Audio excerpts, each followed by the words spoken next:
Спечелих над 250 хиляди от залози за по-малко от 2 години и се отказах. Като доказателство показвам резултата на част от акаунтите, в които съм играл. До повечето просто нямам достъп вече, но смятам, че това е достатъчно. В това видео ще спомня истината за залозите, която никой не казва. Мислех си, че ще мога цял живот да изкарвам пари от залози и да увеличавам печалбата си, но това се оказа грешно. Повечето типстери в интернет и основно в Instagram ти показват скъпи коли, които уж са направени с печалба от залози. Но това не е вярно. Те просто знаят, че по този начин ще привлекат вниманието и ще ти продават прогнози, които дори няма статистика, защото са слаби. Но моят проблем беше друг. След като открих как са печели от спортни залози, започнах да увеличавам сумите на залозите си. Тогава се сблъсках с лимитирането на акаунт. В първи момент бързах да изтегля парите си, за да не ми го заключат. Bet365 ми даваше да заложа максимум 1-2 лева на залог, с които просто ми казаха: изтегли си парите и се махай. Изтегли ги и продължих в друг акаунт. И отново същата процедура. Тогава започна да търся как мога да избегна лимитирането на акаунти и правях някои неща, които наистина помагат. Но рано или късно отново имах лимит. И си казах: окей, ако просто добавя най-близките ми, които да играят залозите и да печелят, аз ще правя много повече пари за същия период от време. И след няколко месеца 20 мои приятели залагаха смет и деляхме по 50% от печалбата.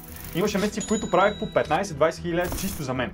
В същото време развивах и Betino, където споделяхме залозите с други хора, които да ги играят и печелят.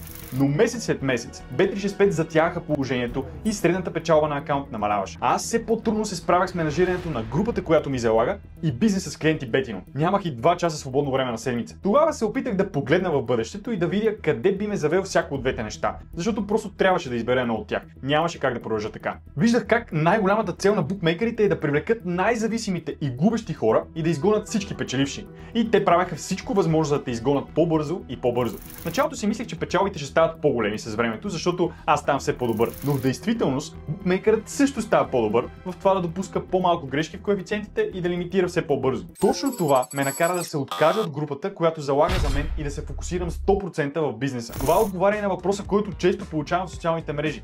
Като толкова печелиш, защо правиш бизнес и продаваш, а не си играеш сам? Смятам, че направих правилният избор, защото печенето на пари от залози не е това, което изглежда. Бих казал, че перфектният вариант е ти да си имаш основен доход и да го използваш с цел допълнителен доход от рода на 1000-2000 лева. Факт е, че ползвайки услуги като нашата или софтуери за откриване на залози, ти няма нужда да отделяш повече от 30-40 минути на ден, и то основно уикенда, когато са повечето залози.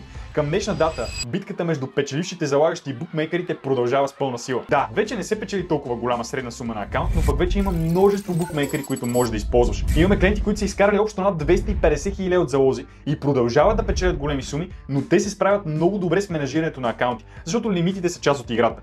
Има и други хора в нашия Discord сервер, които се справят самостоятелно, като играят арбитражи или пък играят в азиатските букмейкери, като едно момче, което спори тази снимка от акаунта си в сервера ни, а трети пък просто следят за дроп на коефициента в азиатските букмейкери и бързо го залагат в европейските, докато не е паднал коефициента. Давайки 100% фокус върху услугата ни за прогнози, аз по-лесно мога да виждам модели, които помагат да се забави лимитирането, или най-общо казано как да максимизирам средната печалба на клиент. Но за сметка на това, аз не залагам, за да не губя това ценно време, което мога да отделя на компанията. Един от тези модели, които открихме в последно време, е, че играйки в Betano с 30 лева на всеки залог, без да се увеличава сумата, акаунтът издържа доста повече време и прави средна печалба около 1500 лева за 2-3 седмици, което е добре.